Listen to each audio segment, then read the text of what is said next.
welcome everyone to, I believe, Chris, correct me if I'm wrong, but are we on our 10th edition? Number 10 of All Access. So a really, another great week. I'm excited about the guests we have. And I'm not going to spend a lot of time talking. I'm just going to jump right in and give some quick intros of who we have today. Our first guest speaker is going to be our very own Indiana Strengths, JD O'Brien. And, there's a million things I could say about this guy, but he's the youngest one on our staff. He's come in and literally worked his butt off from ground zero and is at a point right now where he's the man. I mean, he is literally the authority in the world of softball, and just being able to have the teams and the athletes not only know him for getting them stronger, but for being that person for them and really having a deep relationship. The second guy, Jason Robbins, we worked together for many, many years, and now he's with Arizona State's baseball team. And the dude is he's got opinions. He articulates them in an incredible way, and he will keep you on your toes. And I know that this topic about balancing old school versus new school is going to be something that we're extremely excited about. And then rounding out our day is going to be Annette Zapp. And quite frankly, I didn't know a lot about her until Chris introduced her name to us.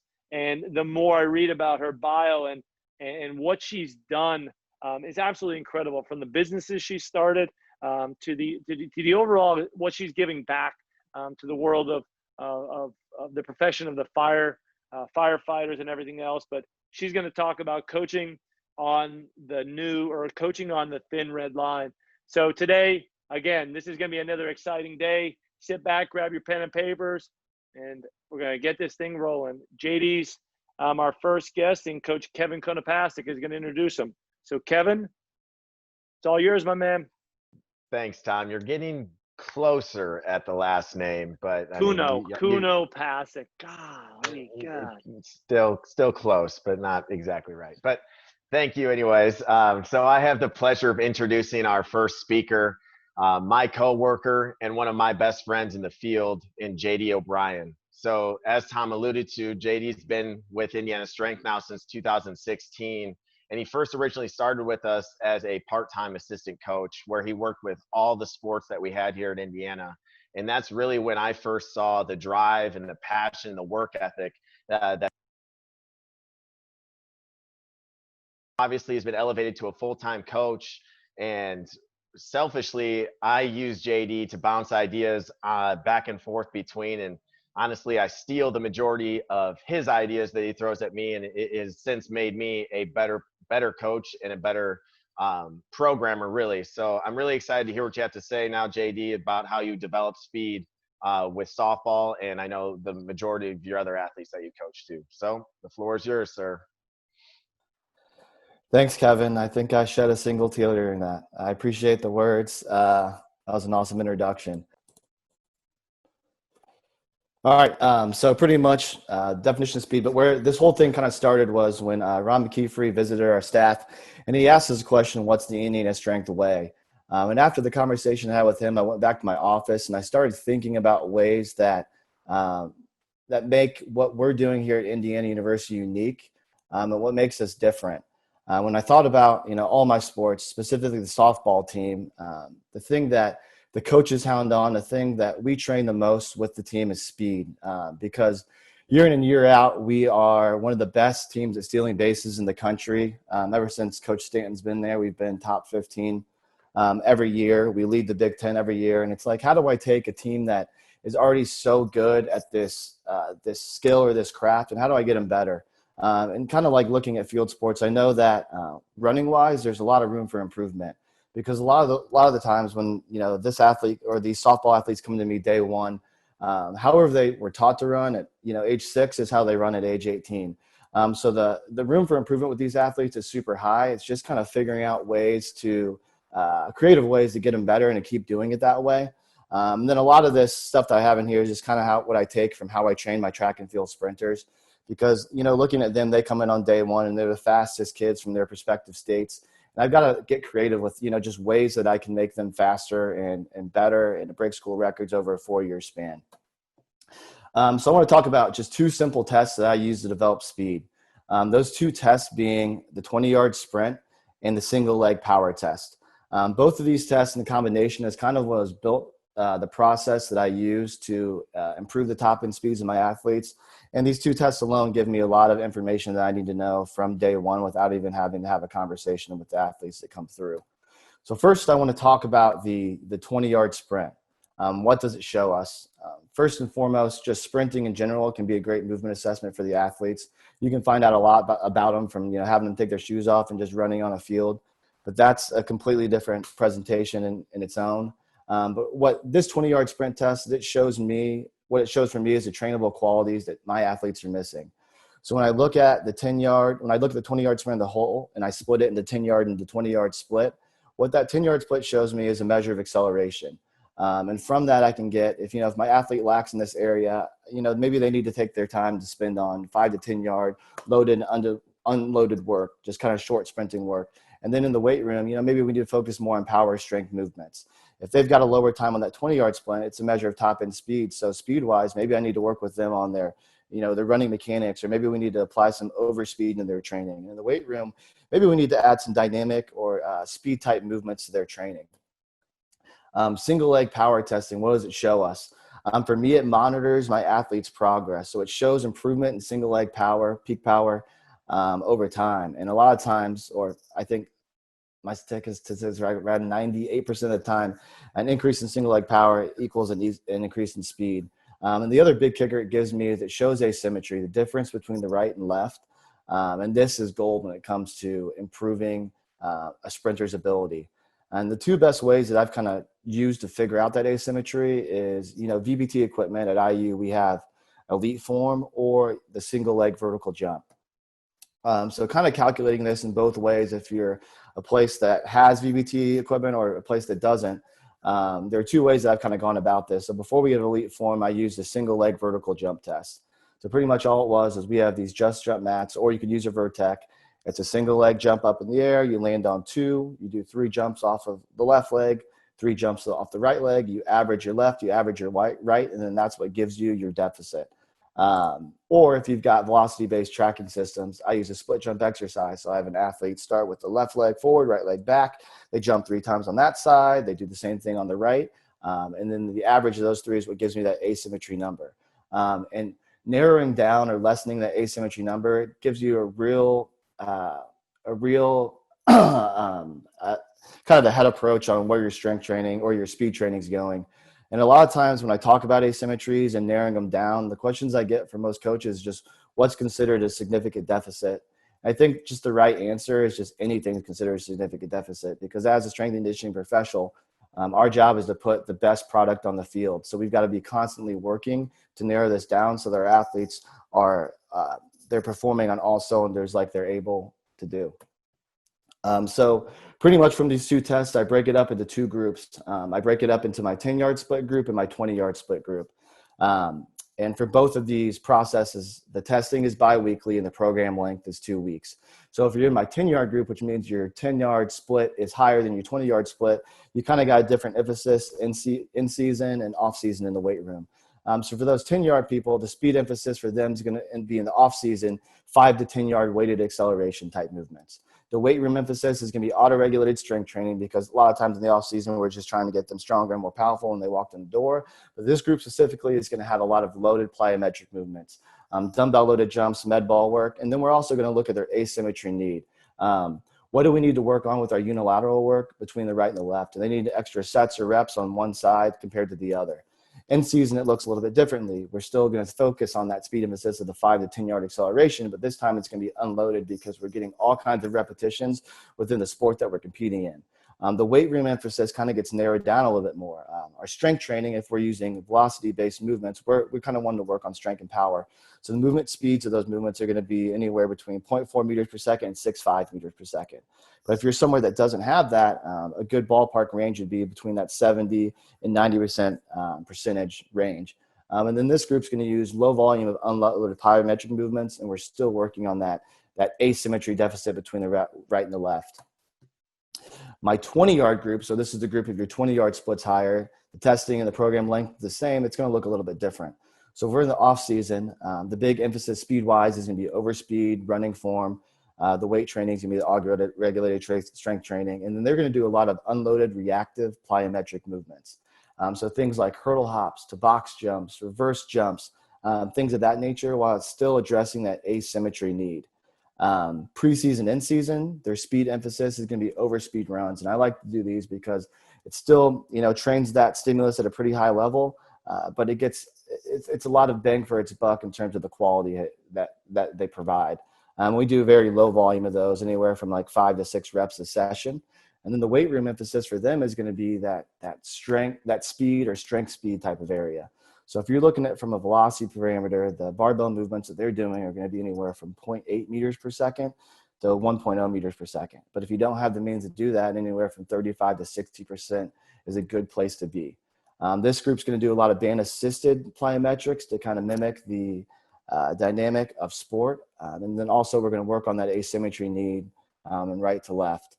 So kind of like looking at this, my programming as a whole for this group, it's ever changing because our athletes are ever changing. So if you're looking at the span of 12 weeks, you can have some athletes that are spending 10 weeks in that 10-yard split group and the last 2 weeks in that 20-yard split group. You'll see people that are going 2 and 2 throughout a whole semester, or you'll see people that go 4 and 4. But for everyone, it's different. For everyone, it's unique, and for everyone, it's individualized based on their needs and their goals. So pretty much putting it all together, you've got your 20-yard split test. What your 20-yard split test can tell you is the speed training trait you need to train, either acceleration or top-end speed. You've got your weight training, so that's going to either tell you if your athlete needs to work on more power or strength movements or speed strength type movements. Then from there, you've got single leg power testing. What that's going to tell you is your progress over time. It's going to answer the questions whether or not my athletes are improving by training this way, and the single leg asymmetry, and always working to make that number lower, because the lower is the better. And then right here is just an example of 2 athletes and the results that we've seen with this. This was test A was first day on campus this semester, and test Z was the last training session that we had before COVID cut their season short.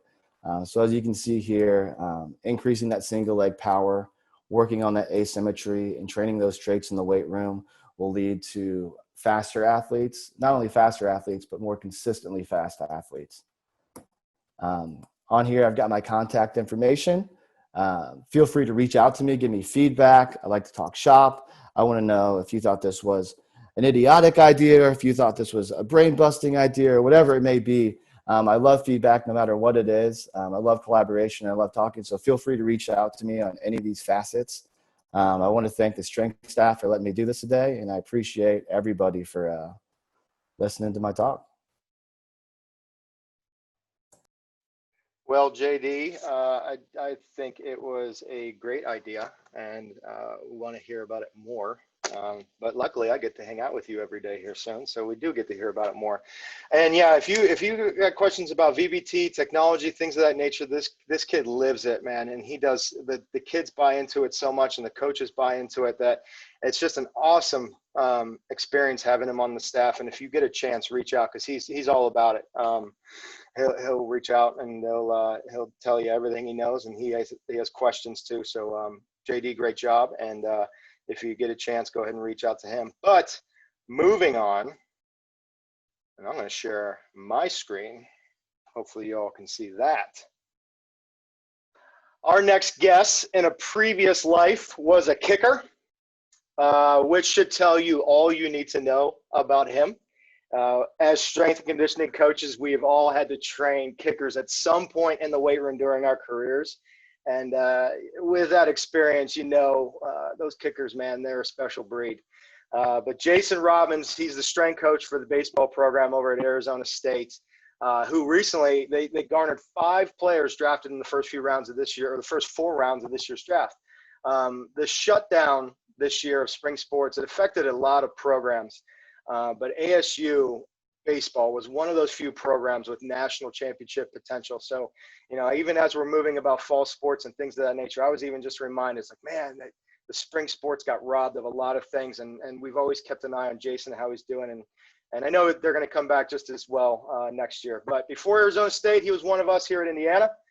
He served as our intern coordinator, mentoring 4 of our current full-time staff, as well as numerous major leaguers and Olympians, and originally hailing from Toledo, and now melting down there in the Arizona sun is our good friend, Jason Robbins. Jason, the floor is yours, my man.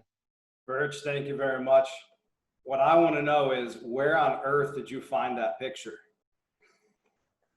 The internet always wins, Jason. The internet. Seriously, always wins. I don't think I've ever seen that.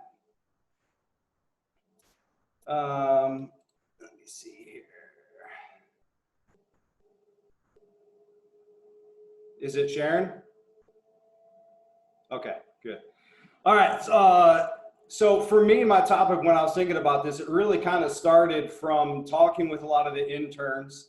You know, so much of our education nowadays in teaching our younger folks revolves around a lot of the X's and O's and a lot of the new things going on in our field, which is absolutely awesome and exciting. But sometimes me, and I consider myself a little bit of an old school guy, been in the field for a long time.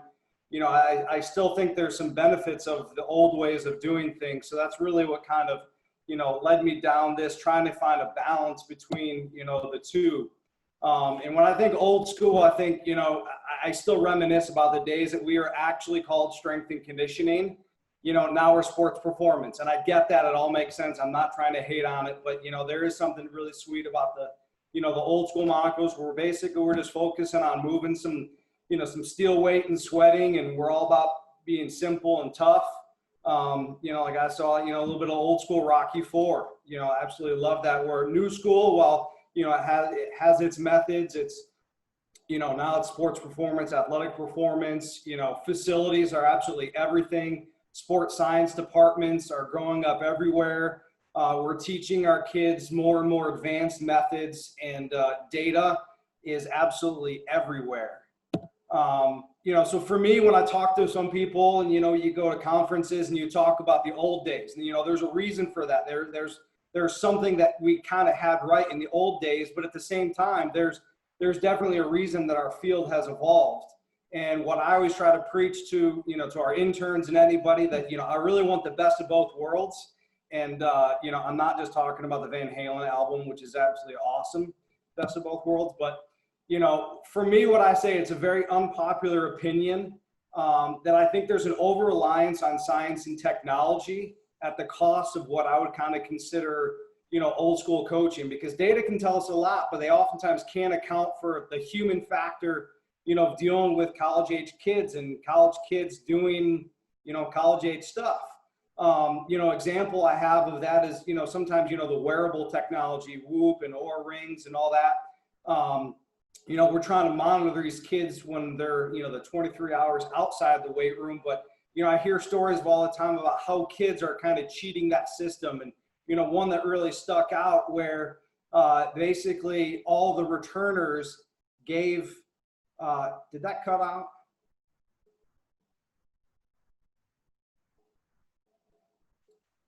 All right, sorry, cut out on my end.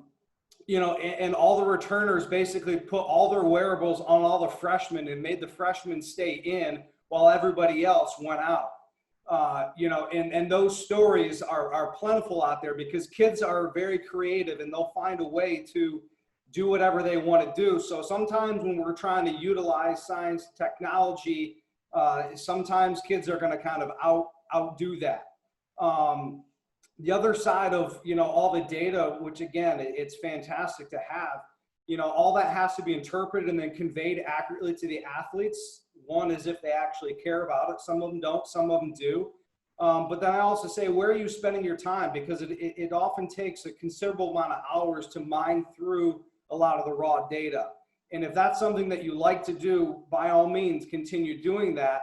But something that I stress to, you know, some of the younger people out there is, you know, can you be spending that time a little bit more wisely? Again, still thinking about your team, maybe coming up with some individual protocols for certain kids that need, you know, certain skills that they need to work on. Sometimes being a little bit more creative from a team and a culture aspect. So again, it's sometimes where are you spending your time and where can you provide the most bang for your buck with your time?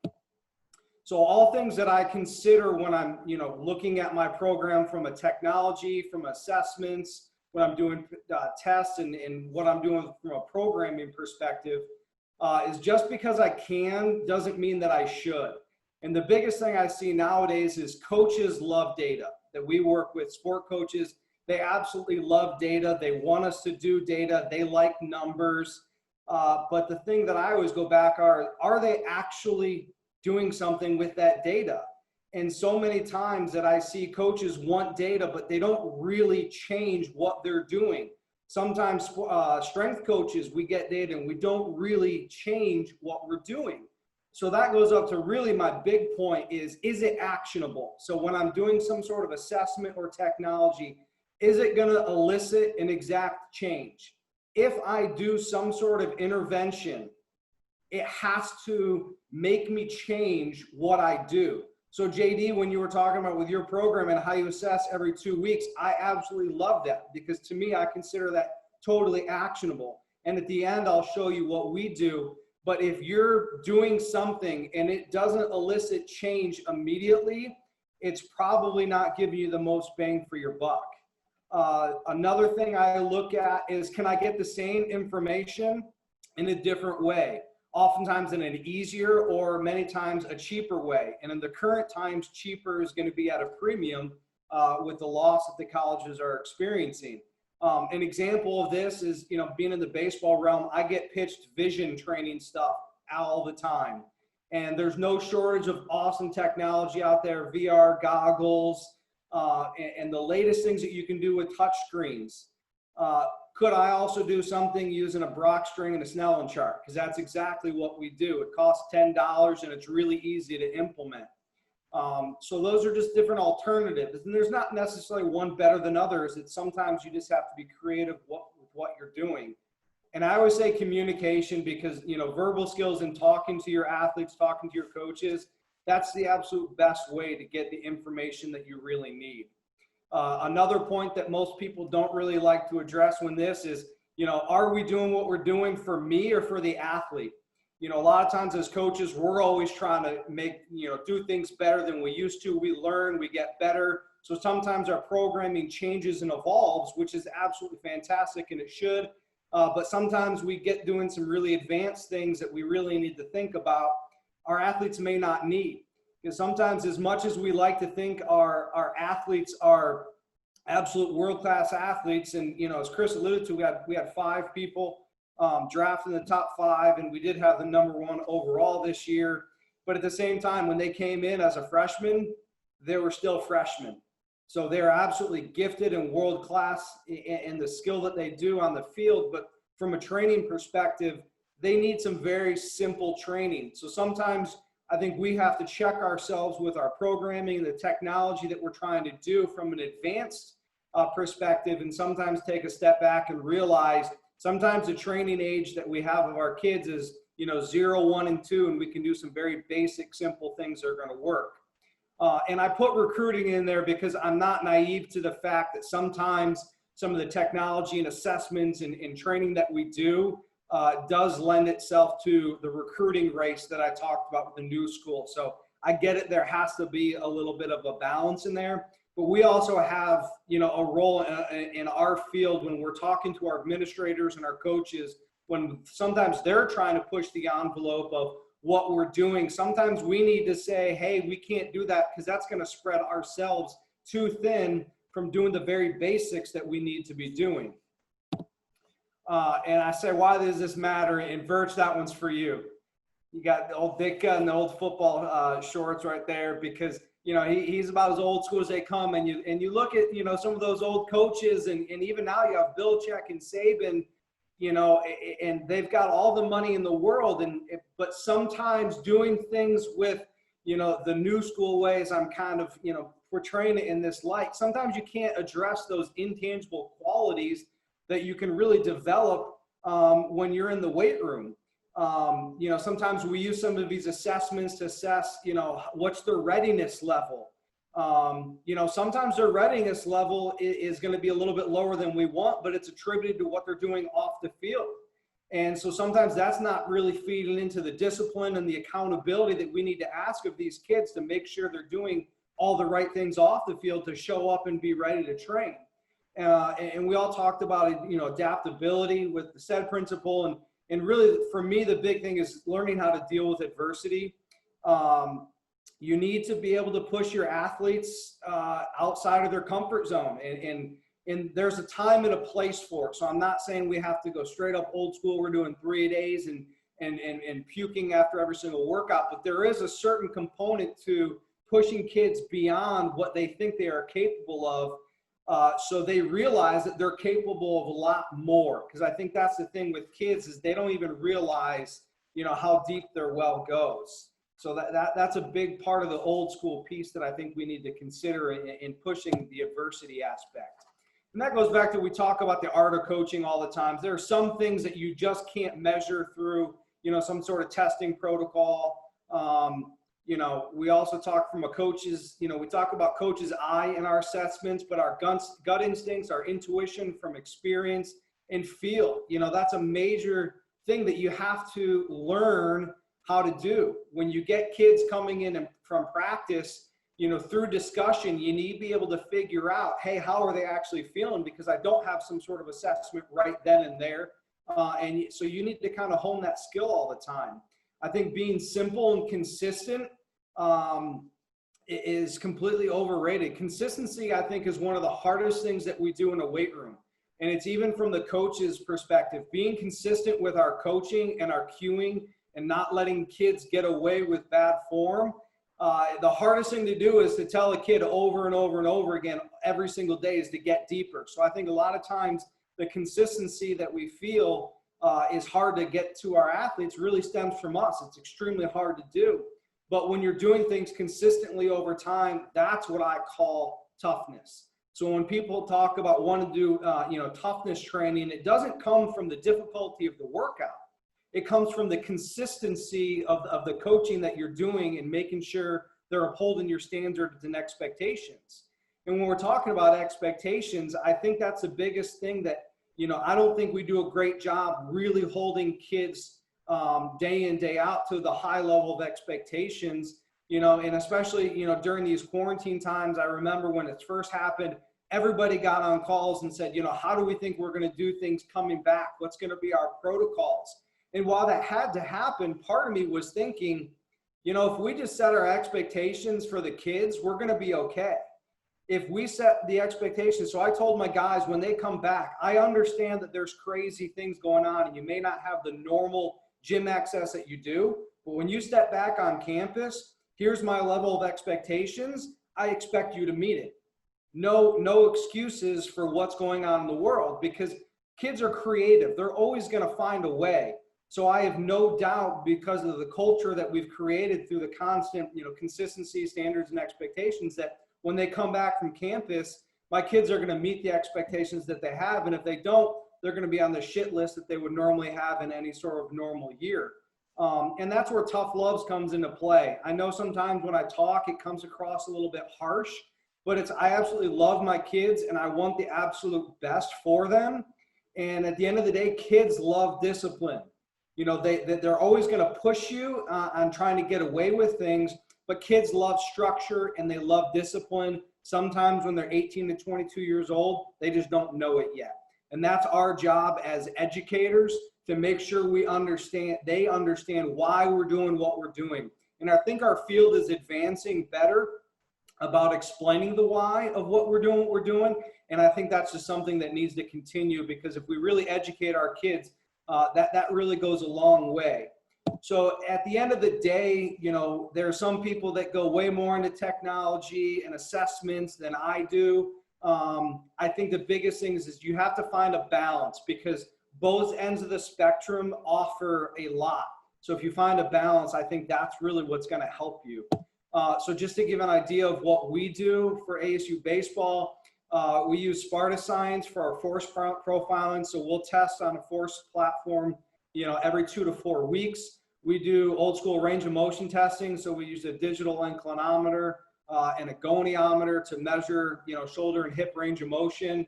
and use that data to get corrective exercises that kids have to do on a daily and weekly basis. We use GymAware for feedback and intent. And then really we use, all the coaches' eyes and communication to make sure we handle our daily adjustments. So I know sometimes I talk about, it seems like I'm very anti, new school with science and technology, but that's really not, couldn't be further from the truth. We do use a whole lot of that. But I think, again, finding that balance is a big key in trying, to create a successful culture and drive a program to, the top that it can be. So with that, I thank you. If you have any questions, there's my information. I have my Twitter handle on there. I'm bad at social media. I don't post much. So really, if you want to get a hold of me, please email me, my cell phone, text me, call me, and I'd be more than happy to share absolutely anything with you. Thank you, Jason. That's awesome. I know that so many of us can relate to that topic in particular, and who is on this call in so many ways. One of my favorite things you said was real toughness is being able to do things consistently. And I think that's one of the bottom lines that really hits home with me in terms of how do we move forward from all of this. And just to echo everyone that has been on this call and has talked about you, we miss you dearly, Jason, and we love watching you Virtue do big things down at Arizona State. But so appreciate you coming on and for what you had to say. But I'm very excited to introduce our next speaker, Annette Zapp. When you think about her expertise and accreditation, she literally touches every single topic and area. And I think of versatility and dynamicy, and she's the one. Her education, she has a master's degree in biochemistry and molecular biology. Her coaching certifications, she's got the gamut of NSCA, the CSCS, the TSAC, movement screens, FMS. She's got FRC, RPR. Also has a neuroscience certification, which is, that's one of the things I haven't heard of. Nutrition certifications. She's an adjunct professor at the University of Denver. I mean, it's incredible that the things that she's done, and like Tom alluded to, is a business owner of fire rescue fitness. And on top of that, the probably the most important thing is to be able to be a service member of 16 years of the fire service. And so one of the favorite things I love about her is her philosophy is movement is medicine. And that's just, I think that's an incredible way to look at it after everything that she's educated herself on. So I'm excited to learn from Annette today. And so with that, it is all yours, Annette. Lainey, thank you so much for such a kind introduction. I really, really appreciate it. And I appreciate the opportunity to be here because, as she alluded to, I'm a little bit of the elephant in the room.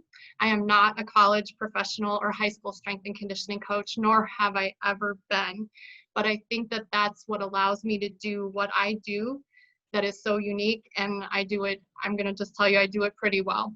So what we're going to talk about today, a little bit about my background. Lainey hit on it. I'll just give you a little bit more information. And then I want to talk about how tactical strength and conditioning can actually save our coaches. The other thing I need to drive home for you is that fire departments need us. Fire departments need strength and conditioning professionals. They just don't know it yet. And then finally, if you're going to work with this demographic, we're a real different animal, and you need to understand us because we have some very unique needs. So as Lainey alluded to, I do have a master's in biochemistry and molecular biology, and I really pride myself on being an evidence-based practitioner. And so I marry the science of strength and conditioning with also the art of human performance. So I'm a collector of certifications. Nate Palin likes to tease me and say I collect weird things, and I do. But I have a master's degree in biochemistry and molecular biology. I was a very poor college track and field athlete, and then I have 16 years of service on a fire department where I hold the rank of lieutenant. So the first thing that I want to talk about is the fact that tactical strength and conditioning can actually save our coaches. Strength and conditioning as a field is relatively new, and the tactical facet of it is very, very new. I would say within the last 10 to 15 years is when we've seen strength and conditioning sort of moving into police, fire, and military, especially the military. Fire departments are starting to see the need for health and wellness professionals. But there, again, the fire service is 100 years of tradition unimpeded by progress. And so we need to get in there, let them know how we can help and create careers for ourselves. So tactical is definitely a viable career option for those college strength and conditioning coaches or even professional strength and conditioning coaches at that level that are starting to feel that burnout of working 15 to 18-hour days and having those pay scales that maybe aren't that desirable. So moving on, we can all appreciate that professional athletes require a lot from their strength and conditioning perspective. They also require a lot from their medical staff, from their athletic trainers, from their psychologists. We can understand that. They count on those professionals to train them well to win games. We can all agree on that. But what we probably aren't considering is that these athletes are not making split-second life and death decisions. And so this isn't a picture from a movie. This is a picture from 2 blocks away from my firehouse. This is a fire that happened 3 years ago, a couple weeks before Christmas. And this is what it looked like when we pulled up on the scene. Very heavily involved structure fire with people jumping from the 2nd floor. And so these men and women that you see in the front yard rendering care to these people do not have the resources that the professional, collegiate, and high school athletes have. The other problem that we run into is that fire departments kind of understand the necessity for health and wellness, but it isn't a priority for them. It's usually an afterthought or maybe not even thought about at all. Firefighters serve the public well before we ever think about serving ourselves or taking care of ourselves. There's an air of superiority, maybe we could call it, where we assume that since we can do this job, we can do anything.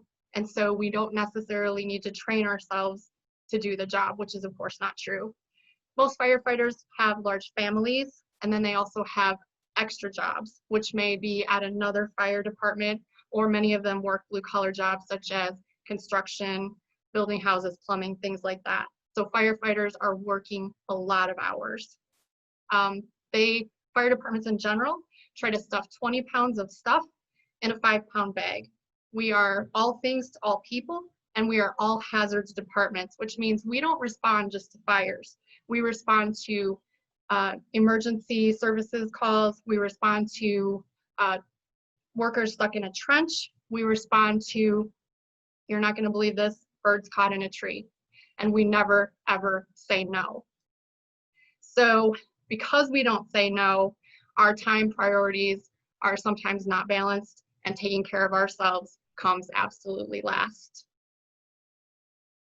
The other thing that you need to understand about firefighters is that we suffer from sleep deprivation, and we see trauma like you would never believe. And we're never trained to process that trauma in a healthy way. And so the picture that you see on your screen right now is Chris Fields. He was the Oklahoma City captain who responded to the Oklahoma City bombing. And he's holding in his arms Bailey Allman, who had just turned 1 the day before. And so this call haunted him for years. And he actually became an alcoholic. He left his family. And the story has a happy ending, but for many of our firefighters, there isn't a happy ending. The thing that kills most firefighters in the United States today, it's not dying in a fire. It's not dying falling off a ladder. It's not even heart disease and stroke anymore. More firefighters are dying by suicide than any other way. In 2019, we had 119 firefighters and 20 EMS personnel for a total of 139 suicides that are validated, and these are largely underreported. In 2020, we've had 45 firefighters, 16 EMS personnel for a total of 61 so far that are validated. And I'm really, really sad to say that just yesterday in Hinsdale Fire Department, around 15 miles from where I work, we had another firefighter suicide. So sleep deprivation, nutrition, lack of mindfulness training, this trauma, lack of meaningful movement, and also no outlets for stress mitigation and outlets for trauma are a recipe for disaster in these firefighters. So moving on to a couple of my last slides. When you're talking usually about, especially collegiate or professional strength and conditioning, you're looking for performance metrics, and you're always looking for better performance, And of course, we would want that in our firefighters too, but I like to flip it around and think about their wellness first. We know that firefighters are committing suicide and that's how they're dying, so I worry about their wellness. I train them on the importance of sleeping, nutrition, meaningful movement, mindfulness training, and healthy outlets for stress. Once they've got all of those pieces in place, we can worry about their actual health, fitness, and performance. But if you're going to work with this demographic, you always have to work with wellness first. And very much like your freshman athletes that are coming in, a lot of your firefighters are going to have very low training age. But the tricky thing about firefighters is most of them keep a very low training age because they keep starting and stopping. They quit, they fall off programs. They have, their family has another baby, they go off their program for 6 months, and when they're off, and then they have to start all over again. So it's the eternal freshman coming back in to start training all over again. So finally, a lot of people usually have questions after they listen to me talk. Firefighting is a great career in terms of strength and conditioning. It's a great way to give back. One of the things that I would recommend to you is if you are interested in training firefighters, first of all, feel free to contact me and I will help you in any way that I possibly can. But I give you 3 tips. I give this to everyone. Do not undersell your services. Do not underbid your contracts. And do not give away your services unless you are a not-for-profit. Because once you define yourself as free, that's what the fire department expects for you forever. And they also don't put a value on your services. So charge what you're worth. The next thing that's really important, don't give them choices. Go in, do a needs analysis, tell them exactly what they need and what it's going to cost. And if they're not willing to pay that, go on to the next department. And finally, the third thing, have compassion. You never know what they're enduring and what they're going through. This is a horrific career, and it's very, very meaningful to have someone to work with them, but keep that compassion always. And I appreciate your time today. Thanks so much. Annette, thank you so incredibly much. I mean, that was just the presentation itself was so powerful. And quite frankly, an area that I guess I never even really thought of as far as, you know, strength training and doing this stuff for our firefighters. So thank you so much for not only the level of what that presentation was, but informing us and opening the doors to something that's really, really valuable. So to all of the speakers, again, I knew it was going to be great, but you guys exceeded all expectations on that. So from JD to Jason to Annette, thank you so much for being on the show. And let's give a huge virtual round of applause to everybody today. Next week, we're on episode number 11, and we got another incredible list on the ballot. But we're going to bring our very own Chris Virtue in there with Indiana Strength. Will Fleming's going to present from 1 Kilo, and then Mark Watts from Elite FTS. So again, we're back next week. We're going to have this week uploaded on Indiana Strength. We've been getting a ton of views after hours, so please share the Indiana Strength site to get more traffic to it. But again, we appreciate you all being here, and get out there, be safe, and make today better than yesterday. Thank you, guys.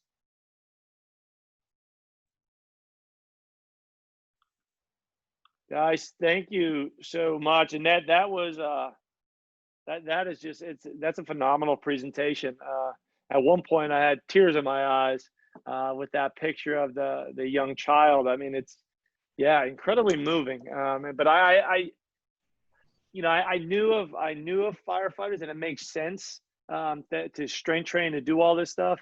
But then when you think about like the fact of what we do for athletes, and then what we're doing with such a there is just nothing really in place. That's great. I'm blown away by it. So it's so good.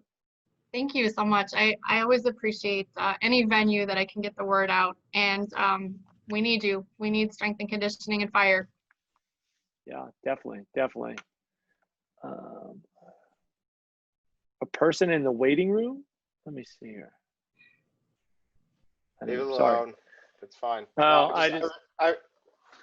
Well, and yeah, there you go. I remove people so we can have our staff meetings after. Could you do that again? Oh, yeah, I will. I didn't know what was going on with it. Yeah. So no, that's perfect. I have a question. Is fitness and wellness, like, is that somewhat on the radar currently? Like, if they don't have like a strength training professional or something like that, is there a pseudo system that's already in place? I love that question. So the fire service is a huge fan of this concept of train the trainer. So let's say we get a new saw. Instead of bringing the saw company in to train all of the employees, we would send one person to a class to learn about it, and that person comes back and trains everyone else. And that works great for a saw, it works great for a truck, it works great for products. It doesn't work great for people. But what they did about 20 years ago is that ACE, American Council on Exercise, got in the ear of the International Firefighters Union, and they came up with this joint wellness and fitness initiative, which at the time was like, yes, this is great, this is legendary. But it turned into that whole train the trainer thing. So they'll take any firefighter that's interested, and they'll send them to a 1-week, 40-hour class, and they come out as a certified peer fitness trainer. Now, the ones that are actually pretty good are the ones that know what they don't know. But unfortunately, a lot of them come out, and the chiefs they paid $1,200 for the certification. They expect these people to be able to function like a strength and conditioning coach. And so that model is not working well, with a couple of exceptions. Some departments are hiring an outside professional like me. I work with a couple of departments as the person in charge of all those people, and that actually works pretty well. But yeah, and when it really comes on the radar is when they start to have a lot of workers' comp injuries. That's when they're super interested in, let's get a professional in here. So, and the underbidding thing, yeah, I say that because I did it. I underbid my services to a pathetic small amount because I thought, I'm going to save this department $1 bazillion and then I can rebid it. I saved them $1 bazillion, and then when I said I want to renegotiate my contract, they're like, why are you gouging us? So I'll never get paid what I'm worth there. Man. Fire service is cheap. Yeah. Well, it's a public service, so naturally it's going to be cheap. Right. So it's interesting. Actually, I have a friend here that's on the call with me, and he is a former Division I strength and conditioning coach. Here, come over here. This is Matt. Sure. So he's a former strength and conditioning coach who left, so burned out of college strength and conditioning and went into the fire service.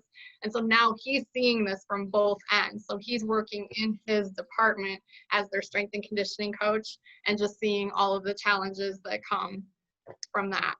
So best case scenario is when you have someone like me or Matt or Canton Township in Detroit has Maureen Stocklin, who is actually the dietitian for the New York Mets. Okay, these are people that know what they're doing. But generally what the department has is a guy that likes to do triathlons and thinks he knows what he's doing. So is there a way to have almost one person for like a lot of the public services, like the police and fire or I don't know, like, sorry. Yes and no, because when I finally decided I don't want to coach hockey athletes and baseball kids anymore because I need to drill down to what I'm really good at, I thought, oh, I'll do police and fire. But then I thought about it. I don't know police like I know fire, and I have credibility, and he has credibility walking into a department just because you do the job. So there are people go ahead. What would you say are the big, just having a background in strength conditioning on the athlete side, what are the biggest differences? And then, you know, you're talking about credibility. What would be your advice for if we were to do that and go out? Like, we obviously have no experience in any of that and walking into a firehouse, and I'm sure these families and communities are pretty tight knit. It's like, who is this person from the outside? coming in. You nailed it. You nailed it. Okay, so first thing, they have all of the deficiencies that every athlete has times 100. So they move terrible, but then we put this gear on them and the air pack that cinches down there so they can't move their hips, they can't move their T-spine, they can't move their ankles. So they have all kinds of compensations going on at the knee and the lower back and the shoulder. So in terms of that it's the same and different. In terms of 80% of the fire service is overweight and obese, just like the general population. And I would say that whole starting and stopping, they're on, they're off, it's black, it's white, they're doing it, they're not doing it, that's the biggest challenge. I would say from coming in from the outside, there's people from the outside that are killing it. John Hoffman, who was at Sacramento Fire, killing it. Matt Wenning in Ohio, civilian, working with departments, killing it. He was with Westside, right? Okay, so he has that credibility, like I'm with Westside, so they're like, okay. But coming in from the outside, I think you just have to ask a lot of questions and just realize, kind of like know your place. And once you're in forever. It just takes a little bit longer for a civilian. I feel like what is your program like? You go in, you assess, and what is the process after that as far as how you're building a program for these guys with all those obstacles you're talking about? So okay, if I'm going into a department that's doing that whole ACE wellness and fitness initiative thing, they have a testing protocol. It's terrible, but they have a testing protocol, and I'll go ahead and follow that protocol. But the problem is a lot of departments will do the testing, and then the data, Jason talked about it, you collect it, they do nothing with it. They have 20 years of data they haven't done anything with. So the key is taking their data and then start picking. I use the Cal Dietz method of picking out what they do worst and work on that first.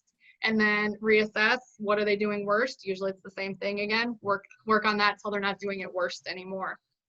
I do delivery via Train Heroic, because this is the other thing about firefighters. They may have been high school and college athletes, but they can't hinge, they can't squat, they don't know how to move. And so I use Train Heroic so they can watch the videos and see what they're supposed to do. But the programming for them, I keep it super simple because, like I said, they have to keep starting over. It's not complicated because you can't periodize for firefighters, really. I know that you're involved with the TSAC and like building up the accreditation of that and what that's going to look like in the future. Has that helped with like just this whole big picture problem in terms of, the service industry and helping to train them? Okay, yeah, yes and no. I think it's helped on the military side of it a lot because TSAC will go in and they will train 20, 30 guys in a unit, coach them up, but they also have someone there that's overseeing everything that's going on. So I think that's where TSAC is working better in the military. There's a few fire departments that are doing TSAC, but I think, again, if they don't have that professional strength and conditioning person that knows what the heck they're doing, it's a disaster. I feel like I'm talking. Let Matt talk. He knows stuff too.